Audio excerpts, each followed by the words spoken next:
name is Fearnley. I'm a research associate in Safe and Ethical AI at the Centre for Assuring Autonomy here at the University of York.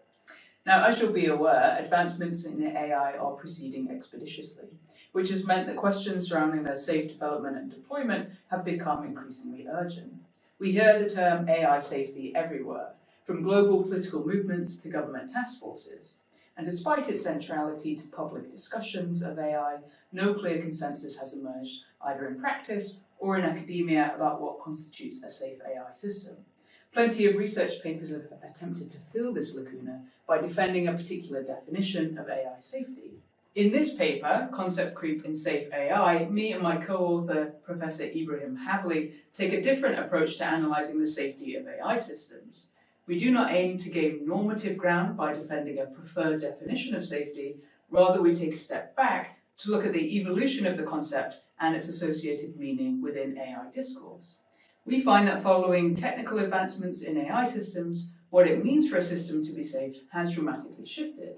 Specifically, we argue that the concept of safety has undergone concept creep. Originally observed in psychology, concept creep involves concepts broadening their meaning both vertically to include less severe phenomena and horizontally to include qualitatively new phenomena. We argue that safety in AI has crept along both axes. I'm going to outline the main gist of our paper today. If you'd like to read the full paper, it will be published in the proceedings of the 8th Conference on Artificial Intelligence, Ethics and Society later in the year. Today we'll just give you an overview of the paper. So the conceptual framework is concept creep. What is concept creep? Well, concept creep describes the gradual expansion of harm-related concepts over time, such that they come to encompass a bigger range of phenomena than they originally denoted. The term was introduced by psychologist Nick Haslam to describe the gradual semantic expansion of certain words over time. Haslam initially evidenced his theory with case studies to do with abuse, bullying, trauma, mental disorder, addiction, and prejudice, arguing that the boundaries had stretched and the meanings of these concepts dilated over time. However, the theory is not limited to these examples, for it posits a general tendency for harm-related concepts to broaden semantically. Now, Haslam distinguishes two primary mechanisms through which the semantic expansion occurs. First is vertical creep, and the second is horizontal creep. Vertical creep involves the downward expansion of a concept's meaning to encompass milder, less extreme, or less severe variants of the phenomena it originally denoted. For example, the concept of bullying was initially used in the 1970s to refer to aggressive behaviour amongst children that was intentional, repeated, and perpetuated downward in a power hierarchy. Bullying underwent vertical creep to include less extreme phenomena, such as acts that were unintentional, unrepeated, and directed at people of equal or higher power than the perpetrator. Horizontal creep, in contrast, involves the outward expansion of a concept to encompass qualitatively new phenomena or application in entirely new contexts. For instance, bullying included behaviour for adults in workplaces, and it also included exclusionary behaviour such as shunning, and it included behaviour in online such as cyberbullying, not just bullying in person. And we want to argue that safety in the context of AI has expanded along both of these axes, both the vertical and the horizontal axes. So to see that safety has expanded and to follow our argument, we need a baseline at which we can measure the subsequent expansion of safety. So where do we start from? For our purposes, we've decided to look at foundations in safety science. The safety science conception serves as a germane starting point for us for three chief reasons. So firstly, many have argued that safety research into the safety of AI systems is an extension of this broader discipline of safety science. And different authors make different claims here. So some argue that the historical roots of contemporary AI safety can be traced back to systems engineering and safety practices. Others argue that AI safety is a specific case of safety engineering, and others go for a more advanced claim. For instance, Raoul Dobbe advocates for continuously applying insights from safety science in AI development and deployment. Others also further argue that AI safety should be subsumed into this wider discipline of safety science. So regardless of the particulars, there's obviously a very strong trend here for aligning contemporary AI safety with this discipline of safety science. Secondly, the safety science conception of safety is operationalized in legally and industrial recognized standards. For example, the international standard IEC 61508, which governs the functional safety of electrical, electronic, and programmable electronic safety-related systems, uses a conception of safety which is both informed by and reflected in safety science discourse. Using the safety science definition as a baseline thus grounds our analysis in the realities of engineering practice and regulatory compliance. The third reason for picking a safety science definition to begin with is a pragmatic reason, and that's that there is a general consensus on what safety means in this kind of discipline, albeit at a very high level of description.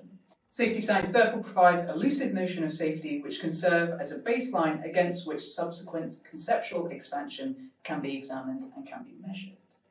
So what then is this idea of safety in safety science?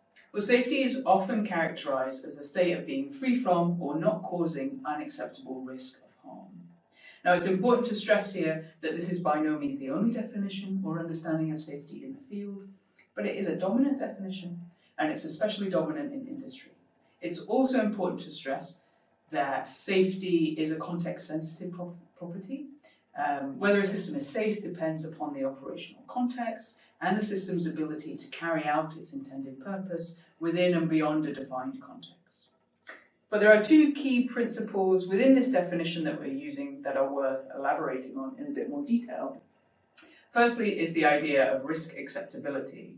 So risk is typically defined as a combination of the likelihood and severity of harm. Now, complete elimination of risk is often impossible or impractical. Whether a system can be classified as safe, therefore, depends upon whether the level of risk posed by a system is an acceptable level. Consequently, risk assessments form a foundational part of safety methodologies and practices. It includes the identification, analysis, and evaluation of risk. And there is no universal standard of what constitutes an acceptable level of risk. Ultimately, decisions about acceptability depend on several criteria which change according to the industrial sector and the specific application at hand. Decisions about acceptability entail value judgments based on existing good practices. Now, the second key point that's worth emphasizing, especially for our paper, is this idea of harms. So safe systems do not cause unacceptable risk of harm. But according to the safety science definition we're adopting here, not all kinds of harms produced by a system constitute a compromise to the safety of that system. The kinds of harms that can compromise safety are those that inflict harm on human health, the environment, or property. In this sense, the types of harms that have been traditionally emphasized are those that are physical, with immediate effects on the body or the environment or property. In terms of human health, emphasis is usually on bodily damage, such as breaks and sprains, but also severe psychological injury, such as traumatic injury to the brain, as well as some kind of loss of cognitive function. In terms of property, emphasis again is usually on some kind of physical damage, such as loss or degradation to infrastructure, critical resources, or equipment. Environmental harms, such as ecological degradation, pollution, and habitat destruction, have also become increasingly recognized as a relevant dimension of safety, particularly with high-impact sectors like transport and energy. So this is the kind of harms that are traditionally the focus of safety science. And the focus on these types of harms arguably reflects the kind of systems that were the focus of traditional safety practices. And many of these systems either had limited complexity or limited societal reach. But significant changes have occurred in the types of systems we're building today and the context in which they are being deployed. And the proposal in this paper is that as a consequence of this advancement in technology, the concept of safety itself has undergone a process of conceptual expansion, as it absorbs a wider variety of phenomena that were once thought to fall outside its scope. So how then has this process expanded? Well, let's first look at horizontal creep. So horizontal creep involves the broadening of its concept scope to encompass qualitatively new kinds of phenomena that extend beyond its traditional boundaries. Now, arguably, there have been many new phenomena that have folded into this idea of safety in the context of AI. But in this paper, we focus on two particular types of new phenomena. The first one is systemic injustices. So systemic injustice or systemic harms refer to the broad, widespread negative impacts that extend beyond individuals to affect entire communities, societal structures, or ecosystems. So philosopher Sally Haslanger describes the phenomena as follows. She says that an unjust structure is maintained in a complex system that is self-reinforcing, adaptive, and creates subjects whose identity is shaped to conform to it. Unjust societal structures can encode patterns like unjustified bias, racial and gender discrimination, and their manifestations can undermine the attainment of long-established goods and norms, such as democratic institutions, principles of justice, human rights, personal autonomy. Now, the ways in which AI systems can contribute to this unjust structure, thereby producing these kind of systemic harms, is becoming a prominent focus within conversations about the safety of AI systems. So, for example, the UK Government AI Safety Institute, which is now rebranded as the AI Security Institute, but at the time the Safety Institute, argued that safety-relevant properties included future societal harms which can manifest through the system's psychological impacts, its capacity for manipulation and persuasion, its influence on democracy, biased outputs and reasoning, and systemic discrimination. Similarly, in 2023, the AI Safety Summit, a global event which brought together governments, industry, academics, and civil society, published a discussion paper where they argued that safe AI systems should be assessed according to three broad categories: societal harms, misuse, and loss of control. And under societal harms, the authors identified issues such as bias, degradation of the information environment, disruptions to the labour market, and so on. These are all issues to do with systemic injustice. Beyond government initiatives, independent research institutes, such as the Ada Lovelace Institute, suggested that safety-relevant harms could be categorized into four categories: accidental harms from system failures or unexpected behaviors, such as self-driving cars crashing, misuse by bad actors, such as the spread of misinformation, but also structural harms, such as changes to the social, political, or economic dynamics, as well as upstream harms arising from the future of AI, the value chain, for example, poor labour practices. There's a lot of these harms to do with systemic injustices are safety-relevant properties, says the Ada Lovelace Institute. And finally, in an article published in Science, Alondra Nelson, who spearheaded the White House blueprint for an AI Bill of Rights, alongside co-author and philosopher Seth Lazar, neatly encapsulated the shift towards including systemic injustices in AI safety management. They wrote, "Years of socio-technical research show that advanced digital technologies left unchecked are used to pursue power and profit at the expense of human rights, social justice, and democracy. Making advanced AI safe means understanding and mitigating risk to these values too." Now, this type of discourse reveals that the locus of safety-relevant phenomena has expanded from our initial starting point within safety science to include phenomena relating to the design and the implementation of equitable and just systems. That's the first major horizontal expansion. The second major horizontal expansion we discuss in the paper is to do with catastrophic existential risks, or X risks as they're sometimes called. So this perspective posits that sufficiently intelligent AI systems might develop goals misaligned with human values, become power-seeking, resist, shut down, or otherwise pose uncontrollable threats leading to human extinction or irreversible collapse of civilization. Research agendas within this area focus on technical problems like AI alignment, scalable oversight, and detecting deceptive behavior. But they're also connected to movements like rationalism, effective altruism, and long-termism. And many AI researchers in major labs and governmental organizations are explicitly linking AI safety with these kind of existential risks. For example, a recent study of the epistemic community of AI safety characterizes the discipline as follows. Generally, AI safety practitioners are interested in preventing catastrophic long-term events precipitated by the deployment of machine learning systems. This is a quote taken from Ahmed and his fellow authors. Not only in academia, but also the European Network for AI Safety, which is a consortium of experts, researchers, and policymakers, explains that, quote, AI safety is about the safeguarding of humanity from uncontrollable AI scenarios. This can include global systemic risks to nuclear war and cyber warfare, but also dangers from self-improving AI systems with their emergent uncontrollable goals. Elsewhere, Richard Ngo, an AI researcher who has worked at OpenAI, DeepMind, writes that a key concern motivating safety research on AGI is that if AIs don't want to obey us, then humanity might become Earth's second most powerful species and lose the ability to create a valuable and worthwhile future. The concern over existential risk constitutes, I think, a qualitative shift, extending the notion of safety beyond physical harm to include worries about the erosion of human agency and the capacity to create value and meaning. This high-impact, long-term focus, in some views, has overshadowed decades of progress from the safety community in building safe AI systems. So they're the ways I think safety has stretched horizontally to encompass new phenomena, but we also think it is stretched vertically to include less severe phenomena. And it's done this by lowering the threshold for what qualifies as relevant harm to human health.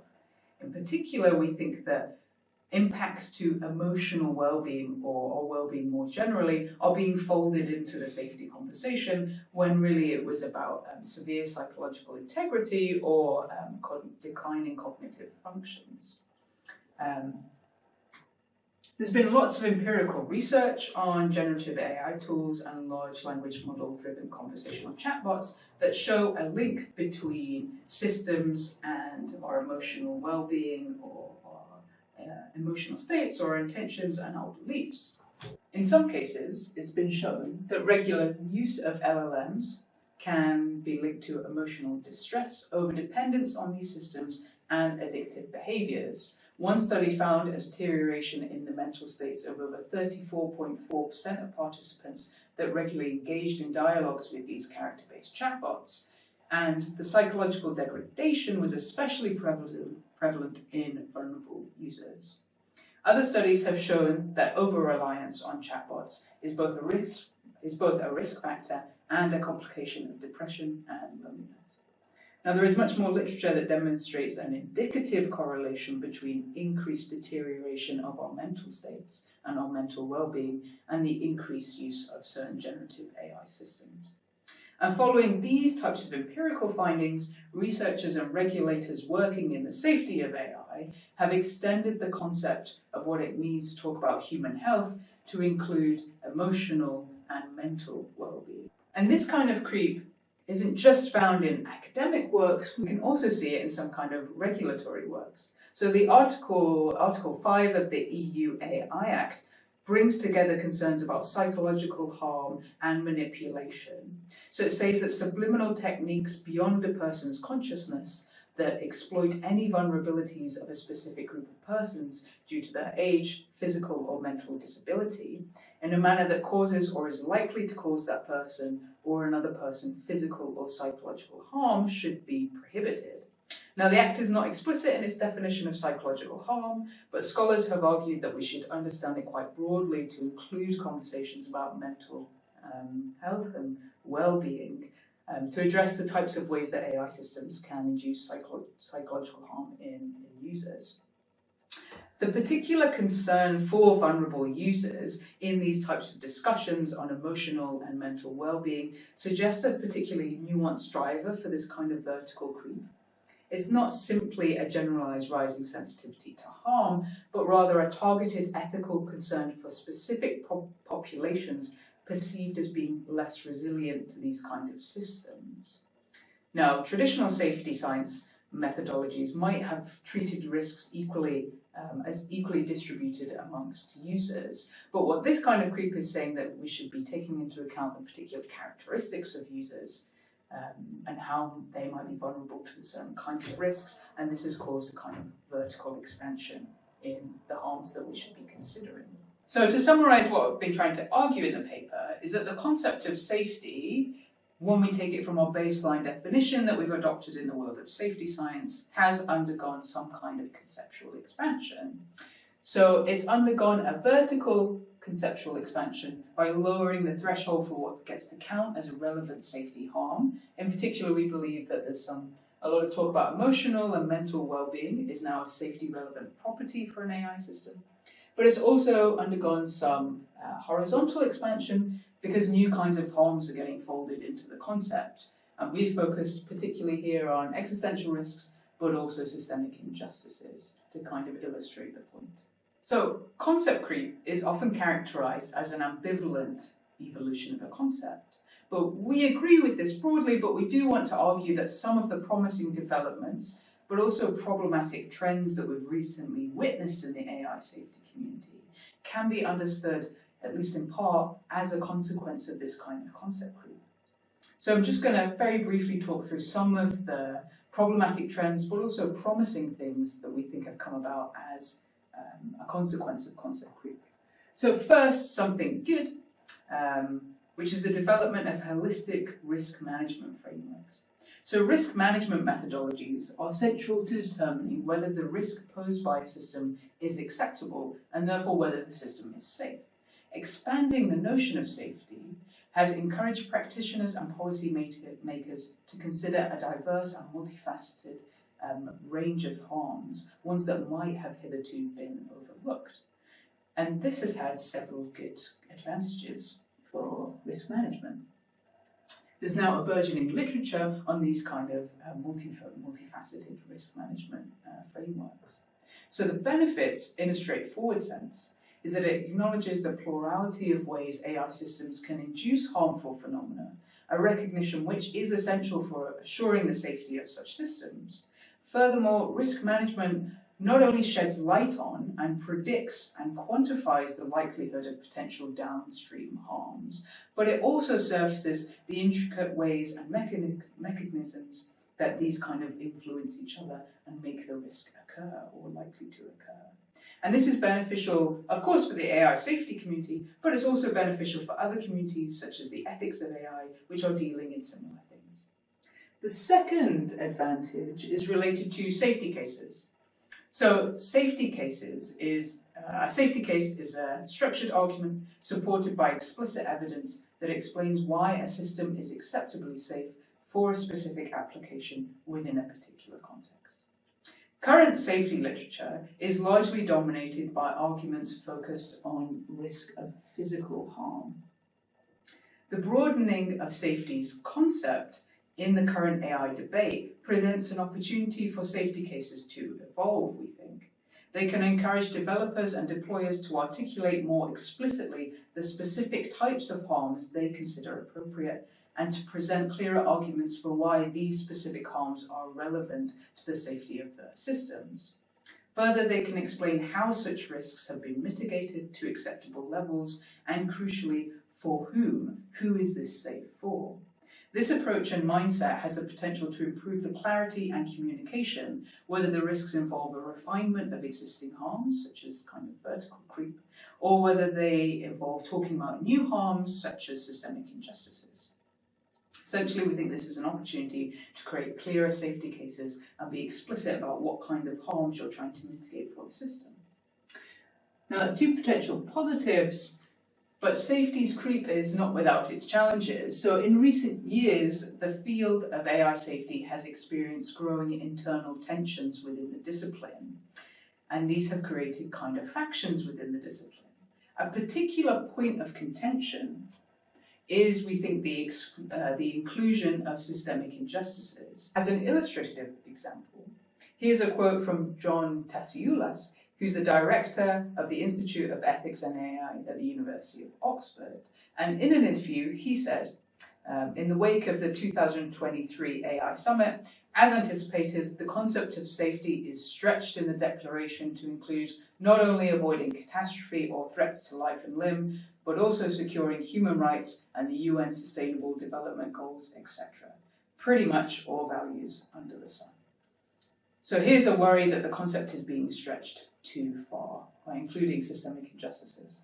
But there's also a backlash with regards to the inclusion of existential risks in the AI safety community. The inclusion of X risk has led to a somewhat divided community, with some researchers even questioning the contribution of AI safety as a field, right? Whether what we're pursuing is valuable.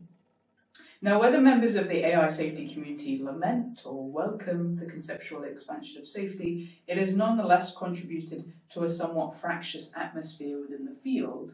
Indeed, the field of AI safety is increasingly defined not only by its subject matter, but also by recurring internal disagreements over its scope and priorities.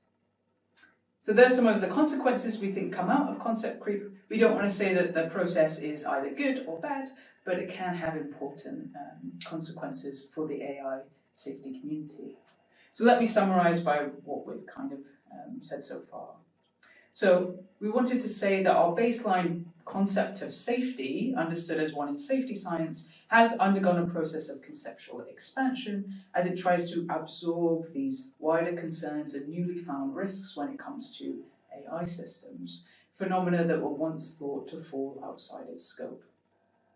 Now, the ultimate challenge posed by the conceptual expansion of safety lies really in striking a delicate balance. It's crucial to acknowledge and address the full spectrum of risks that AI systems can create and perpetuate, yet this must be done in a way that results in practical, actionable, and conceptually coherent frameworks. So when everything is a safety issue approach, risks rendering the concept of safety so broad as to become operationally meaningless. Conversely, an overly narrow definition, perhaps one that clings to safety paradigms, may well fail to address many of the real and pressing negative consequences emerging from the deployment of advanced AI systems. We don't wish to say one way or another, this isn't a paper about what you should do following conceptual expansion, but we do wish to say that we believe that the future necessitates a more nuanced and open approach where we're all explicit about our conceptualizations of safety and what we take the relevant harms to be when we're talking about the safety of AI systems.